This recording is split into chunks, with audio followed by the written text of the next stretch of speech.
Corinth called a meeting of the Peloponnesian League. Many delegations spoke, and each delegation told a story of Athenian pressure, Athenian aggression, and Athenian expansion. And now it was Corinth's turn.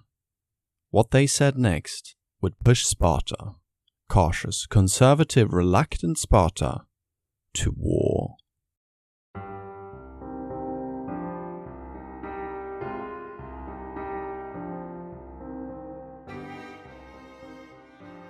In the last episode, we ended with the Athenian decision to admit Corcyra into a defensive alliance. This meant that Athens could be forced to fight the enemy of Corcyra, Corinth.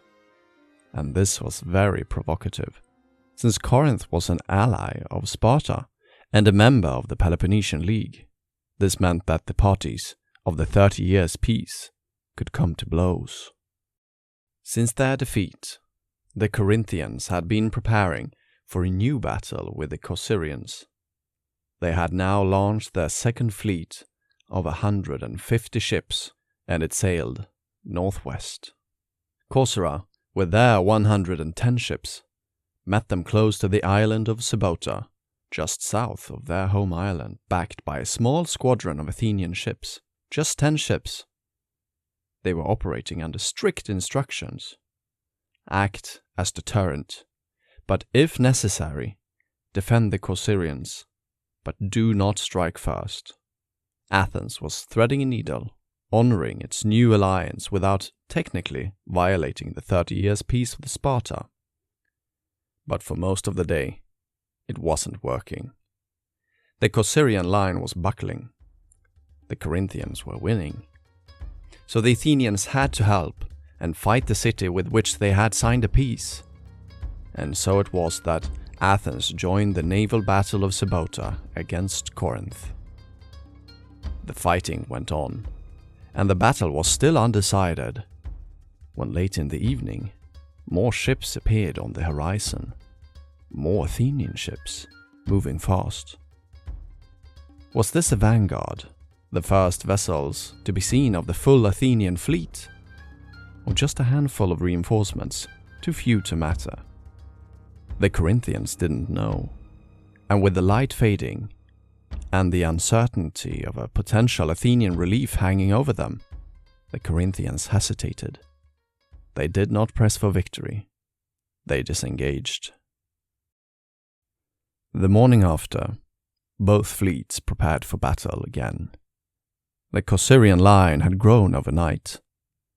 Athens' relief force, some 20 ships, had slipped in under cover of darkness and taken their place in the line. But there was no second battle. The two fleets faced each other across the water, held their ground, and then simply parted ways.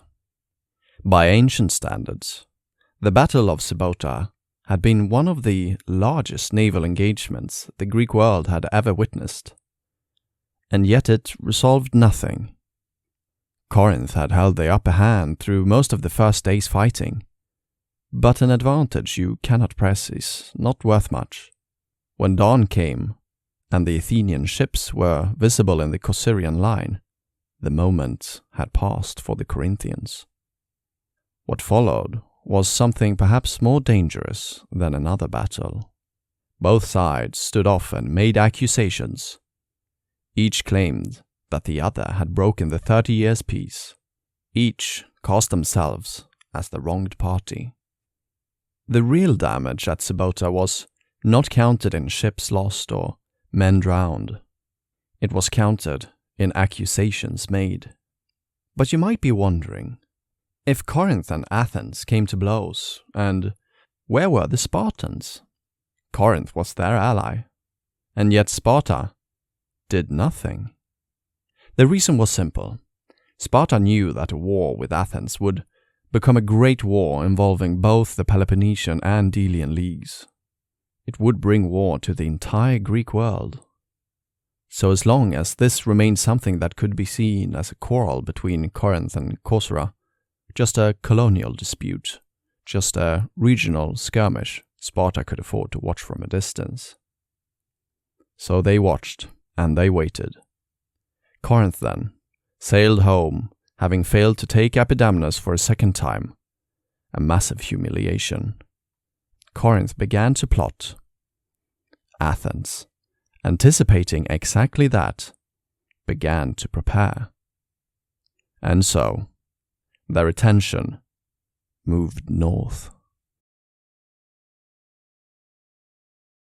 If you imagine a map of northern Greece, there is a stretch of coastline in what is now called Chalkidiki that splits into 3 long peninsulas, reaching down into the Aegean like fingers. On the leftmost of these fingers, at its narrowest point, sat a city called Potidaea. Potidaea had a peculiar status in the Greek world. It was a Corinthian colony. That meant its founding myths, its magistrates, its traditions all ran back to Corinth. But it was also a tribute-paying member of the Delian League, which meant it was on paper an Athenian ally, but by descent, Corinthian. You can already see the problem. Athens had spent decades building a league that was, in practice, an empire. Tribute flowed to Athens. Athenian garrisons appeared in allied cities. And at the heart of that system was a simple logic. There could be no weak links. If any city could slip away, it would send a signal to others that revolt from Athens was possible. Potidaea was exactly that kind of weak link, a city with 2 loyalties, caught between 2 powers. And now, with Corinth furious and plotting revenge, suddenly very dangerous. But Athens decided to act preemptively. The demands they sent to Potidaea were harsh. They said, demolish part of your walls, send hostages to Athens, and expel your Corinthian magistrates. In other words, they told them, choose a side and make it irreversible. The Potidaeans were terrified. Walls in the ancient world were not just military infrastructure, they were an identity. They were the physical proof that a city was a city, that it could protect its own people, that it had standing amongst its peers. To demolish your own walls on Athenian instruction was to declare, in stone and rubble, that you were no longer sovereign.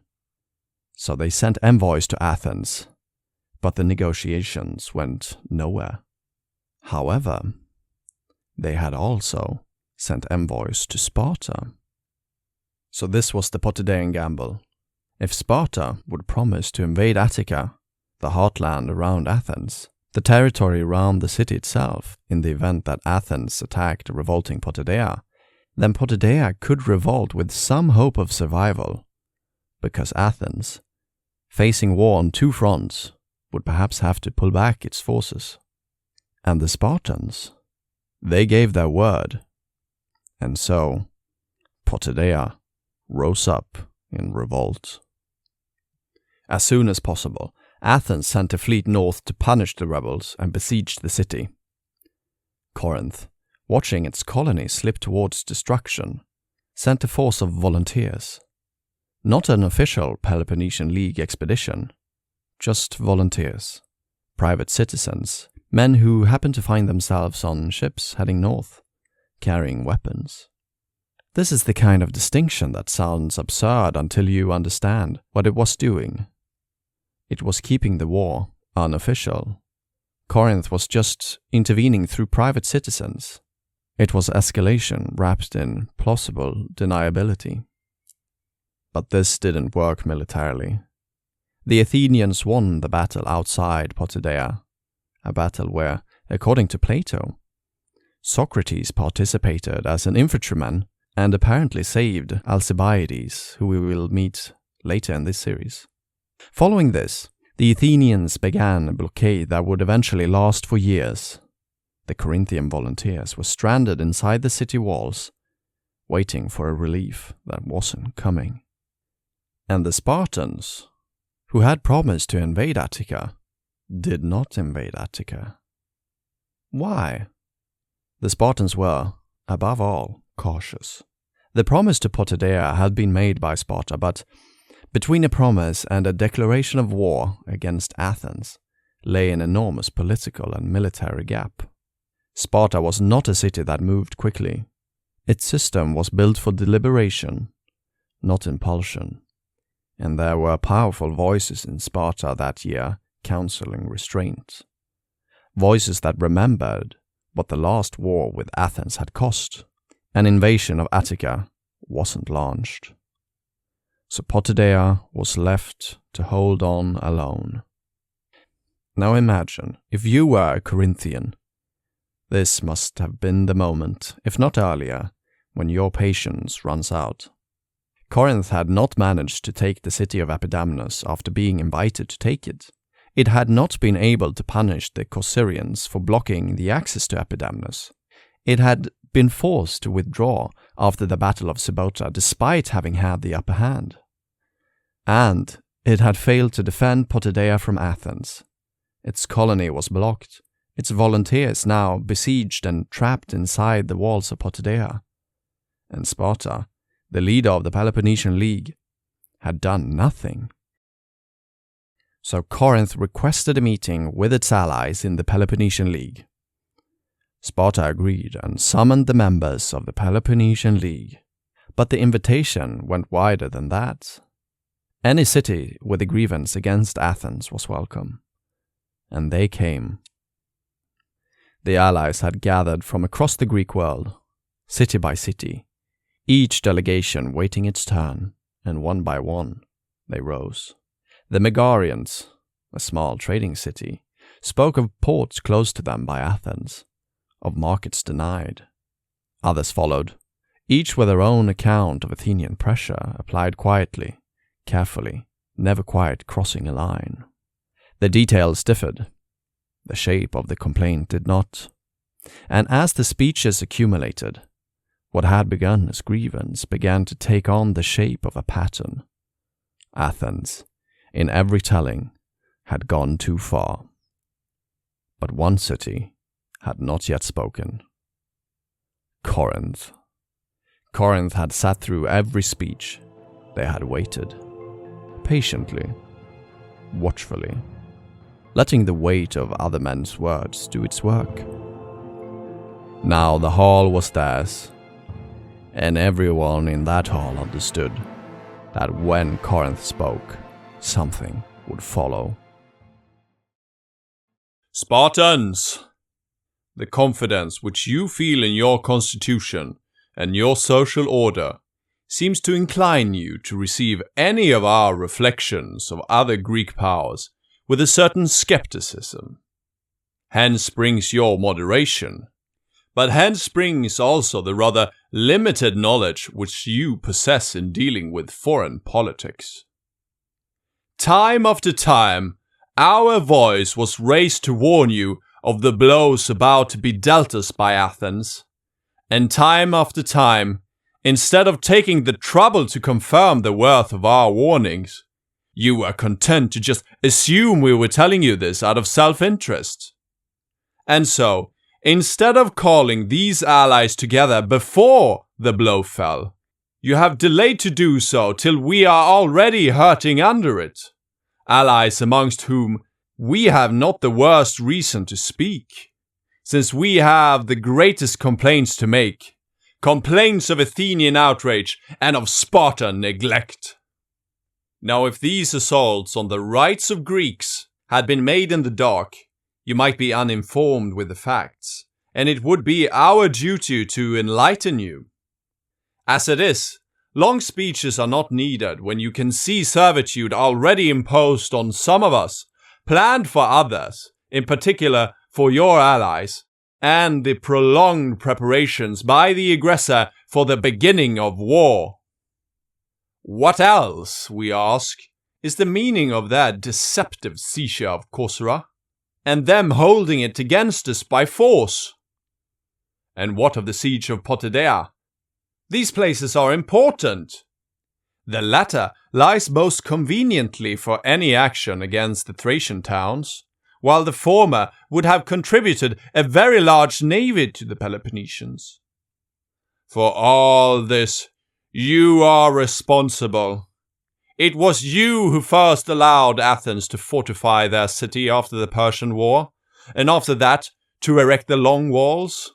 It was you who, then as well as now, are allowing Athens to deprive of freedom not only those cities she has already enslaved, but also those who are your allies. For the true perpetrator of subjection of a people is not so much the immediate aggressor as the power which permits it while having the means to prevent it. Particularly if that power aspires to the glory of being the liberator of Greece. Now, we are at last assembled. It has not been easy to assemble, and our common objectives are still not defined. We say we ought not to be still debating the fact that we have been wronged, but instead deciding the means of our defense. For the aggressors, with their plans fully ready to oppose to our indecision, have put threats aside and turned themselves to action.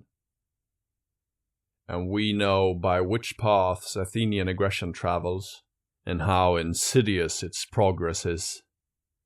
The Athenians may feel some confidence from the idea that your lack of awareness prevents you from noticing their advance.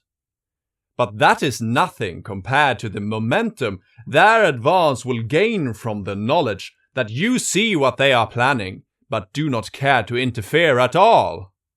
You Spartans, of all the Greeks, you are the only ones still inactive. And you defend yourselves not by doing anything, but by looking as if you would do something. You alone wait till the power of an enemy is becoming twice its original size instead of crushing it in its infancy. And yet the world used to say that you were to be depended upon. But in your case, we fear, it is more than the truth can prove. The Persians, we ourselves know, had time to come from the ends of the earth to the Peloponnese, without any force of yours worthy of the name advancing to meet it. But this was a distant enemy, while Athens, at all events, is a near enemy, and yet Athens you utterly disregard. Against Athens you prefer to act on the defensive, instead of on the offensive, and to make it an affair of chances by postponing the struggle till she has grown far stronger than at first. And yet you know that the Persians were defeated by their own mistakes rather than Athenian power. And now, if our present enemy, Athens, has not again and again annihilated us, we owe it more to her blunders than to your protection. Indeed, expectations from you have before now been the ruin of some, whose faith in you induced them to omit their defenses. Now we hope that none of you will consider these words of criticism to be words of hostility. No, men criticize friends who are in error. Accusations are reserved for enemies who have wronged them.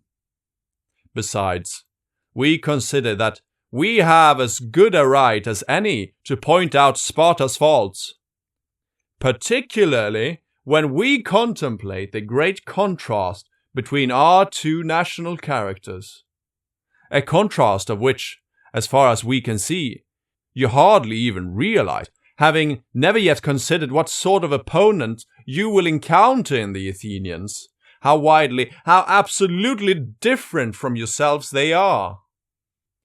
The Athenians are obsessed with innovation, and their designs are characterized by swiftness, both in conception and execution. You have a talent for keeping what you already have, accompanied by a total lack of innovation. And when you are forced to act, you never go far enough.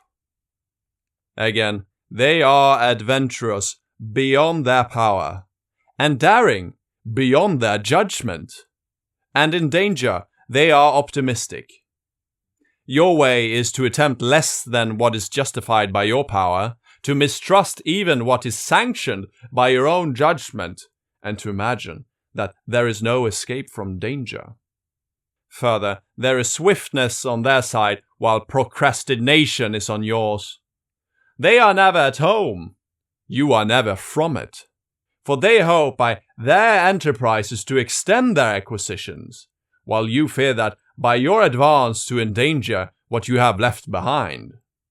They are swift to follow up on a success, and slow to retreat from a defeat. Their bodies they spend ungrudgingly in their country's cause.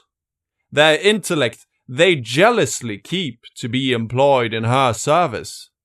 A scheme unexecuted is with them considered a loss, a successful enterprise a comparative failure. The deficiency created by the miscarriage of an adventure is soon filled up by new, fresh hopes, for they alone are enabled to call a thing hoped for a thing got, judging by the speed with which they act upon their resolutions. Thus they toil on, in trouble and danger, all the days of their lives, with little opportunity for enjoyment, being ever engaged in gaining more. Their only idea of a holiday is to do what the occasion demands, and to them laborious occupation is less of a misfortune than the peace of a quiet life. To describe their character in a few words, one might truly say that they were born into this world to take no rest and to give none to others. Such is Athens, your opponent. And yet, Spartans, you still delay and fail to see that peace stays longest with those who are not more careful to use their power justly than to show their determination not to submit to injustice. On the contrary, your ideal of fair dealing is based on the principle that if you do not injure others, you need not risk your own fortunes in preventing others from injuring you. Now you could scarcely have succeeded in such a policy, even with a neighbor like yourselves. But in the present instance, as we have just shown, your habits are old-fashioned compared to theirs. In law, as in art and politics, improvements always prevail.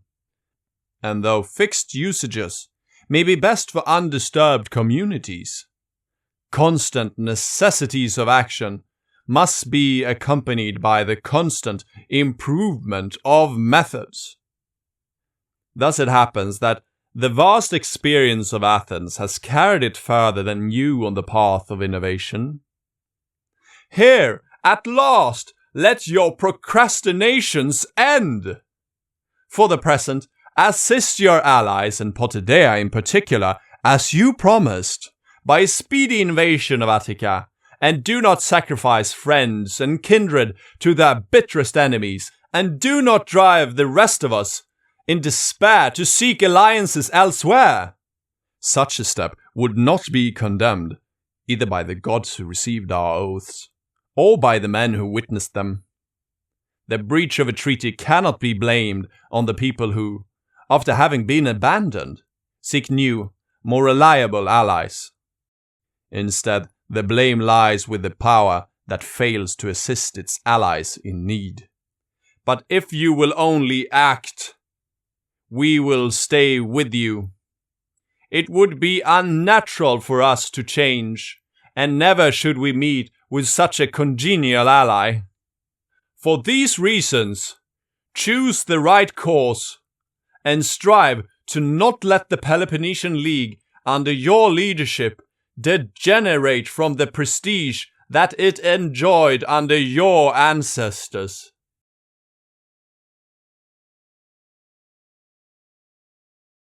The Corinthian speech at the Spartan assembly is, by any measure, one of the great pieces of political rhetoric to survive from the ancient world, and certainly one of the most impactful. Their first and most important move was to abandon the legal question entirely. Every other city that spoke that day had argued about rights and violations, which clause of the peace had been broken, which harbor had been closed, which agreement had been dishonored. But Corinth stepped over all of that. They were not interested in whether Athens was wrong. They were interested in whether Sparta was going to act. The question they put before the assembly was not a question of justice. It was a question of survival. This was a radical reframing. It made the Spartan hesitancy look like, not caution, but like an indifference in the face of a serious threat to both them and their allies. Then they did something even bolder. They described Athens' character and compared the description with Sparta. The Athenians, they said, are innovative, and the Spartans are conservative. The Athenians are quick, and the Spartans are cautious. This warning worked because the implication is clear. A city like that does not stop growing on its own. It has to be stopped. And every year Sparta waits, Athens grows stronger, more entrenched, more difficult to dislodge. The result of this argument is that time is no longer neutral. Time is working for Athens and against everyone else in that room. Having established the threat, the Corinthians accuse Sparta directly. They tell the Spartans, to their faces, that they are the problem, that their caution has become a strategic liability, that while Sparta deliberates, Athens acts, that the Peloponnesian League is losing not because it is weak, but because its leader refuses to lead. To say this in Sparta, in a hall full of Spartan elders and Spartan generals, required either extraordinary nerve or the calculated certainty that the accusation would sting in the right way. Corinth was betting on the latter. And then the final move, the one that closes the argument. Sparta's entire claim to authority in the Greek world rested on the idea that they were the liberators. They were the city that had fought the Persians with their 300 at Thermopylae, and later at Plataea. They were the guarantor of Greek freedom against foreign domination. That was the story Sparta told about itself, and it was the story that gave them legitimacy across the whole of Greece. But the Corinthians pointed out, devastatingly, that Athens is now the foreign domination that the Persians once were. That Greek cities are being absorbed, taxed, garrisoned, and silenced. And that Sparta is just watching and letting it happen. If Sparta does not act now, the Corinthians say that they will have no other choice but to seek new allies that will. The genius of this speech is that it gave the Spartans no easy exit. To do nothing was to be cowards, or to let an ally fall. To deliberate further was to be fools. To cite the peace is to hide behind a treaty while Greek cities fall. Corinth structured the argument so that the only path that preserved Spartan honor and legitimacy as the leader of the Peloponnesian League was the path that led to war.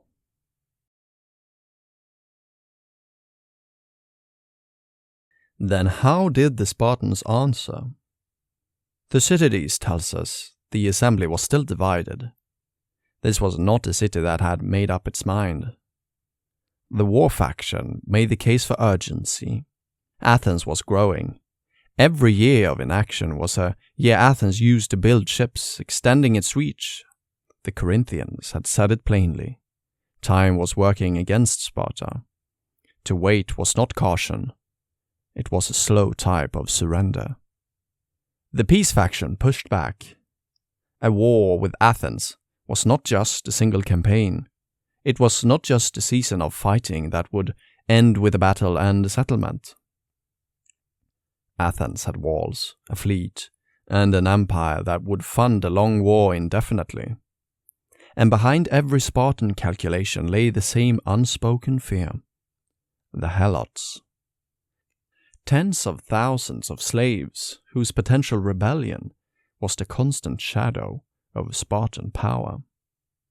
Every year spent fighting Athens abroad was a year the Helots spent at home, with no one to watch them. The debate ran, and then a special vote was called. A division. The assembly was told to split in two. Those who believed Athens had broken the peace on one side, those who did not on the other.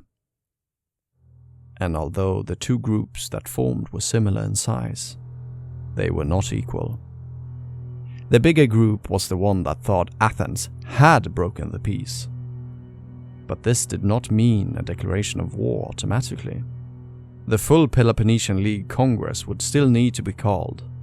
Other members would still need to vote. Months would pass before anything was formalized. But it was clear that once Sparta had declared the treaty broken, they would be forced to act accordingly. They had to follow through. So the question was no longer if, it was when the two leagues would come to blows and drag the Greek world into war